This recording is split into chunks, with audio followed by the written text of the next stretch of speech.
Bon, j'espère que tu apprécies cette intro d'une qualité incroyable. C'était incroyable, je me suis dit, mais non, quoi, le mec, il m'a fait un countdown de 30 secondes.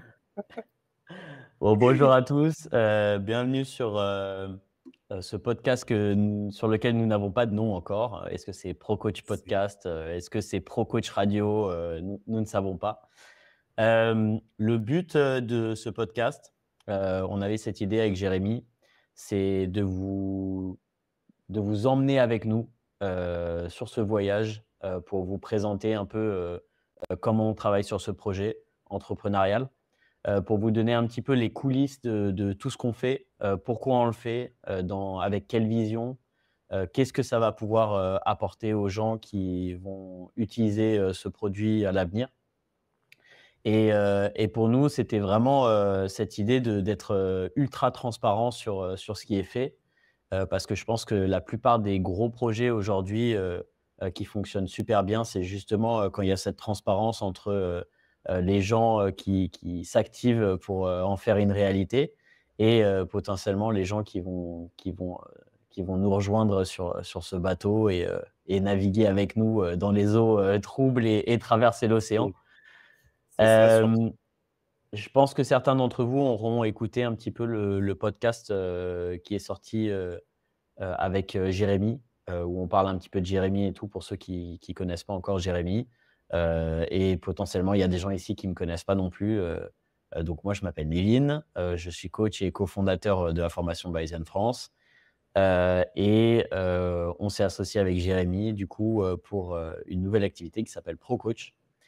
Et justement, pour vous expliquer un petit peu l'idée derrière ProCoach, je vais laisser rapidement Jérémy expliquer. Euh, alors, je vais juste commencer le lancer et après, je vais le laisser discuter un petit peu là-dessus.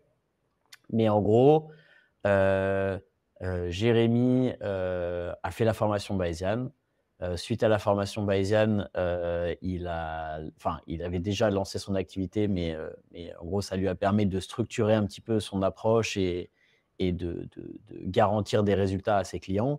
Mais il s'est retrouvé un petit peu bloqué dans le sens où il avait l'impression de faire beaucoup de choses assez répétitives, qui voulait vraiment streamline son process de coaching et améliorer sa proposition de coaching avec des outils qui lui permettaient de proposer le meilleur coaching possible.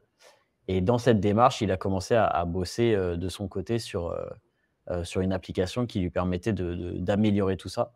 Alors, je vais te laisser parler maintenant, Jérémy, mais explique-nous un petit peu initialement quelle était ton idée en fait pour comment tu vois, petit à petit est venue une idée de OK, il faut que j'améliore ça. Je me rappelle qu'au début, bah, tu as fait comme tout le monde, tu utilisais Google Sheet et Ouais. tu avais quand même mis en place un Google Sheet qui était vraiment pas mal à l'époque, où tu avais en fait des petits outils de calcul qui te permettent d'avoir des progressions sur le poids, sur les mensurations. Tu avais un espèce de dashboard où tu voyais tout ça et la personne voyait tout ça, si je ne me trompe pas.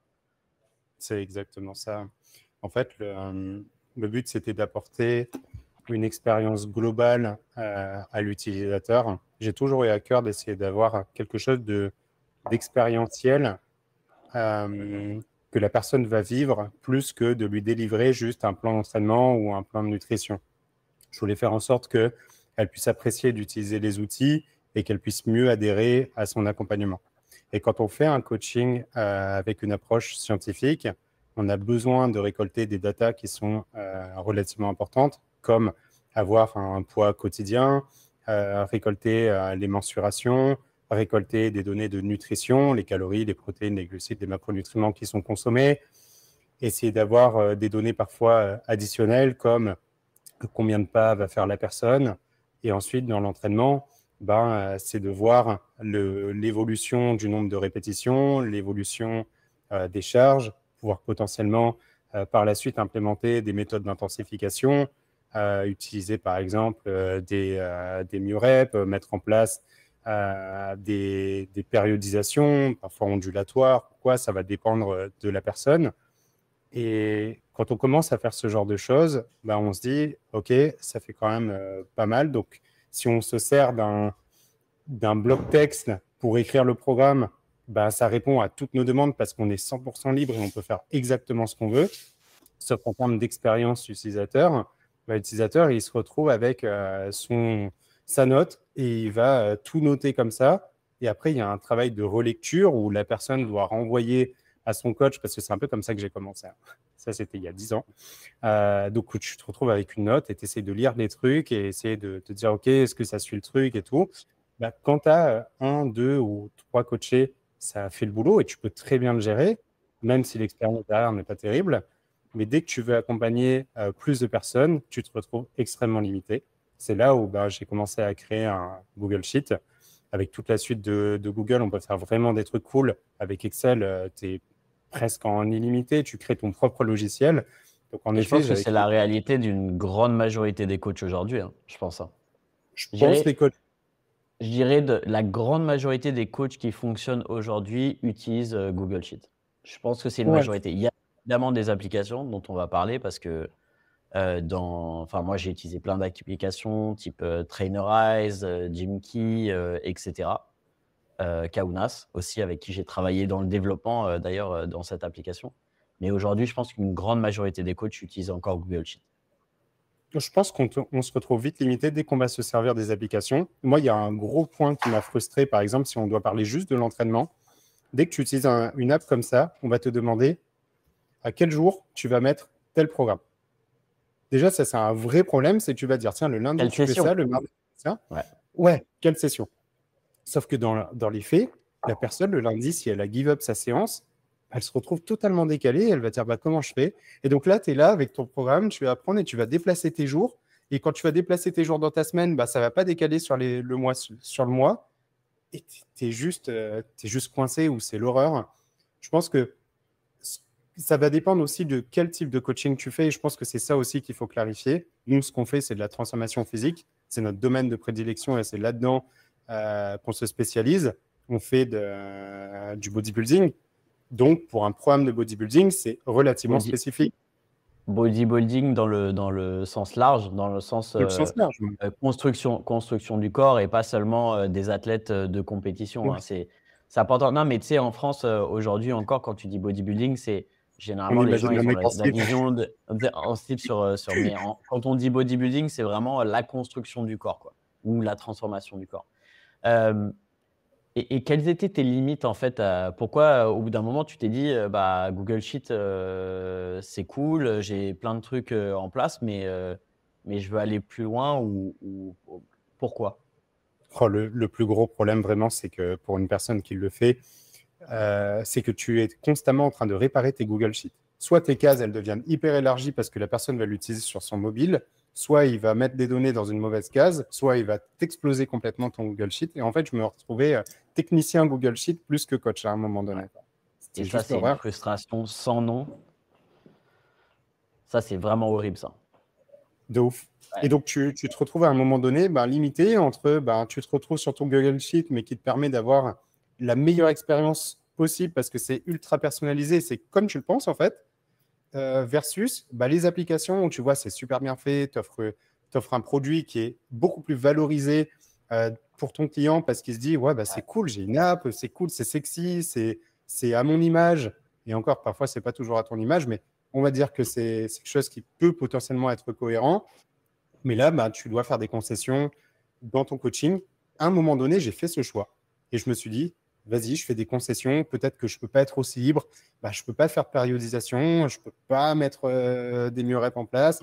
Ou je ne peux pas faire le suivi exactement comme j'aimerais. Mais c'est pas grave. Dans tous les cas, j'ai besoin de scaler. Donc, j'ai besoin d'accueillir plus de monde. Mais à un moment donné, tu te retrouves hyper frustré parce que tu vois que ça ne marche pas et tu es limité. Moi, la raison pour laquelle je suis passé sur les applications, c'est une Ouais. raison super simple, mais c'était principalement le suivi entre guillemets comptabilité, tu vois.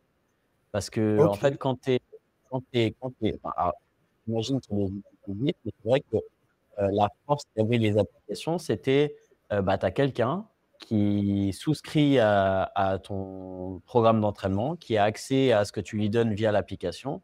Et si la personne, elle paye plus ou quelque chose comme ça, ça lui coupe en fait ses accès. Et en fait, je me suis rendu compte que quand tu coaches et que quand tu commences à avoir, tu vois, genre 40-50 personnes en coaching quand tu es en full-time, et ben, avoir un suivi de savoir, tu vois, genre, qui paye, qui a payé, qui a pas payé et cetera, ben, ça devient un truc qui est extrêmement emmerdant. Tu commences à faire de la relance client par rapport au paiement, des choses comme ça et c'est pas que les clients veulent pas te payer ou quoi que ce soit, hein, mais tu sais comment ça se passe, en fait. C'est: «Ah bah, Ta sa carte carte, est expirée. elle a expiré, il l'a pas renouvelée, il y a pas pensé», tu vois? Genre et plein de trucs comme ça et moi, ça m'est arrivé plein de fois de travailler avec quelqu'un pendant 6 mois et en fait, me rendre compte que la personne, elle m'avait pas payé pendant 6 mois et alors ouais, alors soit ça se passe bien, tu vois? Genre, en gros, la personne: Ouais. «Ah, je suis désolé, je m'étais pas rendu compte» et cetera et elle te fait les versements. Soit ça peut arriver, c'est, «Ah bah merde, je m'étais pas rendu compte, bah, du coup, ça fait Je voulais ça tu m'arrêter ou alors ça m'en fout», tu vois? Non, non, c'est pas que je voulais m'arrêter, mais par exemple, ça je l'avais pas comptabilisé, je pensais que ça sortait de mon compte en banque. Du coup, ça fait une grosse somme à t'envoyer maintenant. Est-ce que, tu vois, je peux te le faire en plusieurs fois et tout? Et après ça crée un petit peu une frustration que tu as pas sur les applications parce qu'en gros, bah, c'est pay as you go, c'est soit tu as le truc, soit ça s'arrête. Et ça, en termes de gestion de comptabilité, c'est aussi un temps qui est investi par le coach. La plus grosse problématique quand on est coach, c'est vraiment, que tu as un temps limité et tu veux que le temps que tu passes par client soit le plus valorisé possible. C'est-à-dire que mais tu es de ouf. vraiment, tu passes du temps à implémenter des choses qui comptent pour lui et pas faire de la réparation, de Google Sheets, pas faire, poursuivre tes clients pour des paiements et cetera. Et c'est là où et fluidifier l'expérience, comme tu disais, et avoir une expérience, qui est beaucoup mieux pour le client, mais aussi pour, le coach qui suit, les datas et qui va courir après ces informations qui lui permet d'avoir un coaching de la meilleure qualité, qui soit. Bien sûr. Et du coup, c'est là où effectivement, les applications, les automatisations prennent, tout leur sens. Donc tu as commencé à bosser, justement, dans cette optique. Alors, tu vois, c'est intéressant, c'est qu'on n'avait pas forcément les mêmes, problématiques ou les mêmes besoins, mais en fait, je pense que ça regroupe un petit peu tout ce que tu peux retrouver dans le monde du coaching et Ouais. tu as commencé du coup à bâtir, cette application. Hem et bah, l'année dernière, tu es venu vers moi et tu m'as présenté un petit peu tout ce que tu avais, mis en place, pendant ces années, basées, souvent sur des principes, que tu avais appris, dans Bayesian en termes de Bayésienne, ouais, suivi ou des datas qui étaient importantes et cetera et du coup, ça faisait complètement sens, qu'on s'associe, dessus et qu'on essaye, de bâtir un truc, encore, plus important. Alors au début, pour être, totalement transparent avec les gens qui écoutent ou qui regardent ce podcast, on s'était dit: «Bah, on va essayer de bâtir une application qu'on pourra, transférer, enfin ou recréer pour, d'autres coachs comme nous, pour qu'ils aient en fait, des outils qui des leur bons permettent outils. voilà, de coacher comme nous» et c'est ce qu'on voit beaucoup, par exemple, donc, en 2022, j'ai bossé avec, une application, dont j'ai déjà parlé, que ça soit sur mes réseaux ou s'il y a des élèves bayésianes et cetera qui écoutent, qui s'appelle Kaunas, kaunas.io, qui est justement une application dédiée aux coachs où, tu peux, créer tout ton business, sur cette application. Tu peux avoir, ça peut être en marque blanche, c'est-à-dire que, ils font tout un système où tu peux avoir ta marque, derrière, l'application et c'est ce que j'ai utilisé, via, mon coaching, pendant quelques années et ça a des fonctionnalités qui sont très intéressantes, mais même si je considère aujourd'hui que c'est une des meilleures applications de coaching, ça présentait aussi beaucoup de limitations dans ce que je voulais faire, et surtout des temps de latence ou des choses comme ça qui étaient très problématiques pour moi. Tu vois, genre, par exemple, au niveau des messages, j'avais des problèmes et cetera et l'autre truc, c'est que quand j'étais sur le dashboard d'utilisateur, j'avais pas les informations que je voulais, en fait. C'est-à-dire que ça Ouais, me de je pouvais les chercher, mais ça me donnait pas, en fait, l'évolution du poids de la personne comme je voulais. J'avais pas de graphique, qui me permettait, parce que tu vois, quand tu as des chiffres, c'est cool, mais quand tu as des graphiques qui te permettent de voir un peu, où est la personne, c'est vachement bien. Et une autre problématique, c'est que j'avais pas l'intégration de la nutrition. Alors, ils ont créé un outil intégré, de suivi de la nutrition et cetera, mais qui est très mal fait. et du coup, qui à l'utilisation te donne pas envie et c'est pas parce que tu as une fonctionnalité qui est là. C'est comme, tu vois, c'est comme si je te dis: «Ah bah, ce téléphone, il a un appareil photo», tu dis: «Ah bah, top, il a un appareil photo» et après tu ouvres l'appareil photo et en fait, tu te rends compte que le truc, il est inutilisable, que les photos, elles sont dégueulasses et en fait, tu l'utilises pas, tu vois? Donc Non, bien sûr. tu vas acheter un appareil photo en plus parce que tu peux pas l'utiliser, tu vois? Et Exact. c'est souvent ce qui est reproché à Apple, tu sais, dans le sens alors bon, je suis un peu biaisé parce que je suis un peu un Apple fanboy, mais Le mec, et ça risque de changer, mais souvent, tu sais, les gens, ils critiquent, Apple sur le fait que: «Ah bah ça, cette feature, ça existait il y a très longtemps sur, d'autres téléphones» et cetera et souvent, c'est: «Ouais, ça existait, mais c'était pas cool à utiliser». Du coup, les gens, ils utilisaient pas forcément le truc.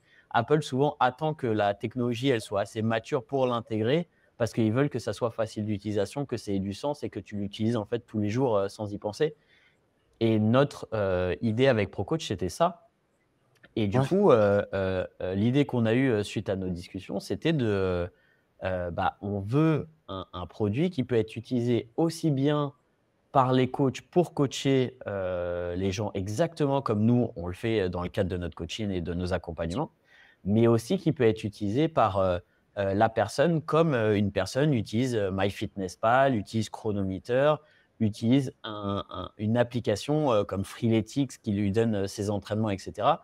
Pour que la personne, elle soit vachement autonome, aussi dans l'utilisation d'un outil, qui lui apporte énormément d'informations, quoi. exactement, ouais. Et c'est ça, pour moi, le plus important, c'est d'avoir quelque chose qui va tout unifier, en fait. Parce que jusqu'à là, ce que je faisais, c'est que même quand j'ai développé l'application, c'était simple. La première base, c'était ce que les personnes font le plus, c'est-à-dire noter leur poids. Noter leur poids, me remonter les informations en termes de calories, macronutriments. Ça, c'était l'idée principale pour ne plus réparer des Parce tableaux que Excel. c'est ouais, parce que c'est en plus qui te permet de guider la personne, dans sa nutrition, ajuster ses macronutriments en fonction de son évolution de poids et cetera et tu as les photos et ça te permet vraiment de guider la personne, c'est la base de la base, d'un coaching, Exactement. de transformation physique. Et d'évaluer son métabolisme, de s'assurer que ça va dans le bon sens, voir si on doit augmenter les calories, diminuer les calories, le faire de façon hebdomadaire et de savoir driver la personne. Ça, c'est le premier point. Et après, tu te dis, OK, ben, en termes d'entraînement, qu'est-ce que je peux délivrer à cette personne-là? Donc, tu essaies de lui dire, tiens, bah, tu prends un outil pour traquer tes datas et tu me remontes tes datas et tu me le partages. Sauf que c'est Mais c'est super ce que galère parce que mais c'est ce que tous les coachs font, en fait. Aujourd'hui, la plupart des coachs, même les gens qui utilisent un Google Sheet, à moins qu'ils aient un alors, il y a encore beaucoup de coachs qui travaillent, tu sais, avec un plan nutritionnel où en gros, ils te donnent chacun de tes repas et cetera. Mais je ouais, pense que les choses ont quand même évolué vers la flexibilité alimentaire. Alors, la flexibilité alimentaire, attention, ça ne veut pas dire manger, des Kinder et des chocobons à tous les repas.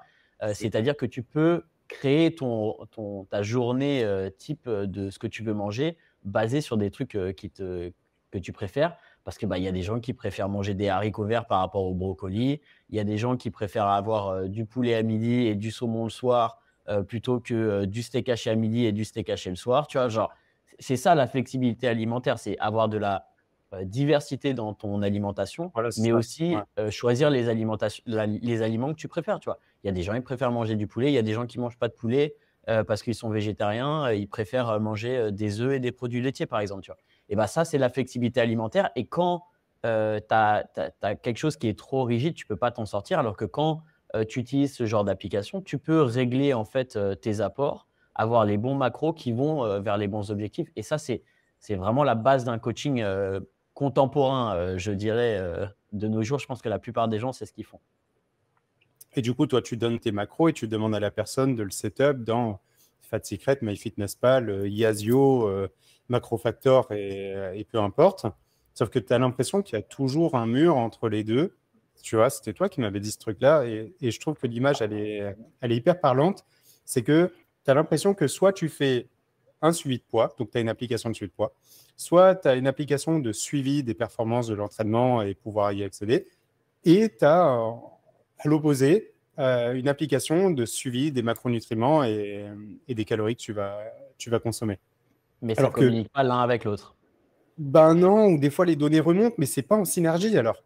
Alors que le but, c'est de vraiment faire cette synergie et de te dire, OK, bon, tu arrives à récolter les datas du poids, les mensurations, les photos de la personne, son pourcentage de masse grasse, si la personne utilise une balance à impédance métrique ou qu'elle passe des DXA scan ou quoi que ce soit, tu arrives à voir l'évolution des performances sur les groupes musculaires que tu veux analyser.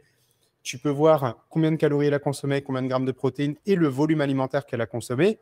Et le fait de mettre tout ça ensemble, bah, tu sais que par exemple, si du jour au lendemain, la personne elle a pris 1 kg sur la balance, bah, tu peux te dire, OK, je vais regarder le volume alimentaire qu'elle a consommé sur cette journée versus le volume alimentaire qu'elle avait précédemment. Ah, OK, bah, tout va bien en fait.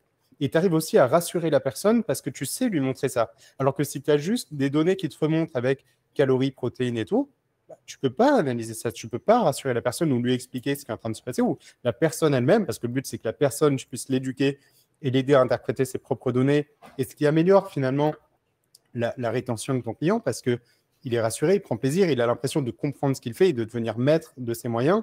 C'est finalement, quand on cherche un coach, on cherche quelqu'un qui te guide un peu dans le brouillard. Et si toi, tu es dans ton brouillard avec tes données et tu remontes juste des données à quelqu'un qui te dit c'est bien, c'est pas bien, tu vois, c'est ça aussi le. Et tu parles de la relation, par exemple, du volume alimentaire avec le poids, mais tu peux aller même plus loin, en fait. C'est que tu as aussi une relation entre l'activité physique ainsi que l'entraînement et la variation du poids, tu vois. Que ça soit en termes de rétention d'eau, tu vois. Et tout ça, petit à petit, c'est des choses qu'on veut analyser dans ProCoach et avoir justement des algorithmes qui nous permettent soit de prédire en fait ces variations ou au moins d'avoir des réponses à ces variations de manière assez, on va dire, Visuel. structurée. Ouais, visuelle, mais aussi, tu vois, genre, comme tu disais, rassurer en fait. Quand tu as des outils un peu prédictifs, tu peux dire: «OK, bah, c'est normal d'avoir ces variations», et tu peux vraiment, heu, rassurer la personne, par rapport à ce qu'elle est en train de mettre en place et dans quelle direction elle va. Parce que c'est vrai que souvent, tu as des gens qui font des efforts et qui ont l'impression de ne pas avoir des résultats parce que leur poids, soit stagne, soit va pas dans le bon sens. Et tout ça, c'est des choses, qui sont importantes de enfin, c'est ce qu'on fait en termes de travail de coach, c'est que tu es souvent en train de dire: «T'inquiète pas, c'est normal, trust the process» et cetera. Et donc voilà, je pense que c'était Après, in intéressant. je pense Vas-y. que certainement l'une des meilleures fonctionnalités qu'on a à l'heure actuelle, qui n'existe nulle part ailleurs, et ça c'est certain, c'est le live coaching. Le fait d'avoir un arbre de décision et de dire la personne en fonction de ses performances, en fonction de ce qu'elle a rentré en termes de charge, en termes de répétition et toi, ce que tu t'attends par rapport aux objectifs que tu lui donnes et lui dire, OK, là, il y a eu un problème. Donc, voilà ce que tu dois faire. Tu dois réduire la charge, tu dois la réduire de tant de pourcents et qu'on donne exactement quelle charge tu dois mettre sur la machine dont tu disposes ou l'haltère dont tu disposes ou quelle résistance d'élastique tu dois prendre. C'est quelque chose qui permet d'éviter, ça c'était mon plus gros problème, c'est que je me retrouvais le lendemain à analyser des données et je lui dis, non, mais là, tu aurais dû faire ça. Et le tu aurais dû faire ça, et à force de dire tu aurais dû, c'est bah non, en fait, c'est tout de suite maintenant, en fait. Et avec Ouais. juste un arbre de décision, quand à force de coacher après toutes ces années, on sait exactement bah, quoi dire à quelqu'un, dans quel contexte, dans les contextes les plus généraux, et que l'interface en elle-même puisse driver. Et c'est pas de Ouais, l'intelligence alors artificielle ou ouais. ouais, non, mais ça, c'est intéressant de le dire, mais c'est vrai que c'est pas facile à visualiser, tu vois, pour quelqu'un qui a jamais vu, l'interface. Mais en gros, Ah oui. pour expliquer, c'est que en gros, quand tu es dans ton entraînement et que, tu rentres, par exemple, tes performances sur ta première série, OK? Disons que, tu m'avais demandé de faire, entre 8 et 12 répétitions sur ce mouvement avec, bah, une charge qui me permet justement de faire En entre 8 kilowatts, et du 12 temps. répétitions. Et je rentre la performance et malheureusement, j'ai fait que 6 répétitions alors que tu voulais que j'ai une intensité un petit peu plus faible. Et ben, du coup, l'interface, elle te parle directement et elle te dit: «Qu'est-ce que tu dois faire pour ta prochaine, série d'entraînement?» Elle te dit: «Écoute, là, tu as pas réussi à atteindre l'objectif, de répétition. Il faut que tu baisses légèrement la charge de travail d'un certain pourcentage et ensuite, tu rentreras justement dans cette fourchette de répétition». Et ça, c'est un truc qui est fou parce que la plupart des gens, ils ont l'impression d'être tout seuls pendant leur entraînement. Comme tu disais, tu perds par mésocycle parce que ça, c'est le retour que tu vas faire à la personne pour le prochaine fois où il va faire, cette séance. alors qu'en fait, tu pourrais l'implémenter tout de suite via un feedback instantané en fait, avec la personne. Et ça, c'est des trucs que, évidemment, tu vas jamais voir sur un Google Sheet ou bah, qui n'est pas encore utilisé dans les applications que j'ai utilisées jusqu'à présent, et je peux te dire que j'en ai utilisé un paquet, quoi. J'interromps rapidement la discussion. Si tu souhaites en savoir plus à propos de ce qu'on fait, je t'invite à te rendre en lien dans la description pour découvrir ce qu'on fait et le service qu'on propose. Ouais, après, c'est aussi grâce à toutes les connaissances qu'on peut avoir, toutes les études qu'on a sur le sujet qui nous permettent de driver de la meilleure façon possible. Et c'est ça qu'on essaie d'implémenter, c'est la base scientifique, l'expérience de coaching et l'expérience terrain, et de se dire comment on arrive à réunir ça. C'est comme quand tu dis à quelqu'un, fais X répétitions. Tu sais qu'à un moment donné, la personne, dans sa programmation, elle va être bloquée. Et donc, toi, oui, si tu veux lui dire de faire ça, ouais, ça marche sur le papier, mais sur le terrain, elle va se dire, OK, là, mon problème, c'est que mes haltères, elles vont de 84 kilos ou peu importe. Qu'est-ce que je fais, quoi? Et c'est là où implémenter une fourchette de répétitions acceptable sur un exercice permet de dire, là, c'est pas grave, tu augmentes ton nombre de répétitions, ou là, tu passes à la charge suivante parce que par rapport à ton 1RM, parce qu'avec l'application, on arrive à extrapoler le 1RM d'une personne. Et par rapport au 1RM, en fonction du type d'exercice, on arrive à établir plus ou moins combien de répétitions elle est censée faire avec quelle charge. Et si on sait en plus que la personne, parce qu'elle peut rentrer ses incréments de poids sur les exercices, on peut lui dire, là, si tu n'as pas de micro-poids, par exemple, tu vas devoir soit rester cette charge-là parce que l'intensité après, elle est beaucoup trop importante et tu ne vas pas savoir faire le nombre de répétitions minimales qu'on attend sur cet exercice. Donc, tu augmentes le nombre de reps, ou versus, si on sait que ce n'est pas grave, tu vas diminuer en termes de reps parce que tu vas prendre une charge avec plus d'intensité, ce n'est pas grave, tu restes dans cette fourchette-là potentiellement et tu fais du mieux que tu peux et ça fonctionne, quoi. Grave. Je suis en train de me dire qu'il y a tellement de trucs, de features dont on va vouloir parler. Je pense qu'on va s'arrêter aujourd'hui pour ce premier podcast. C'était vraiment pour vous donner un petit peu une vision du projet et sur quoi on travaille. Si vous avez des questions, des choses dont vous voulez qu'on discute, que ça soit dans le cadre de l'expérience coaching, de la vision de ce genre d'application ou de fonctionnalités qui vous viennent à l'esprit, n'hésitez pas à nous en parler. Et sinon, je pense que la semaine prochaine, on va peut-être s'attarder un petit peu plus sur le côté nutrition et un petit peu notre vision par rapport à ça. Qu'est-ce qu'on voulait obtenir via ProCoach et sur quoi on travaille aujourd'hui pour rendre ProCoach vraiment une application que on pense tout le monde va utiliser dans leur fitness journey, comme MyFitnessPal a été un gros player il y a quelques années, mais qui reste un outil utilisable, mais qui est hyper limité. Et on vous montrera un petit peu pourquoi il y a plein de choses qui manquent dans ce genre d'application et quelle est notre vision en fait par rapport à ça. Jérémy, je vais te donner le mot de la fin. Le mot de la fin.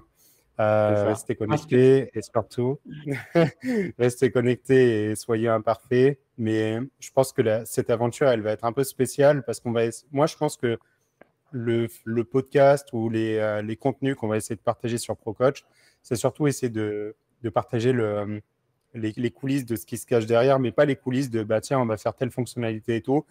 On a souvent des problématiques auxquelles on est confronté, des choix à prendre, des choix que ce soit budgétaire sur investir dans ce genre d'application. Ça demande pas mal de ressources, ça demande des équipes qui sont solides, ça demande parfois de nouvelles compétences et des compétences qu'on n'a pas et qu'on doit aller chercher. Donc, comment faire pour driver ce genre d'application.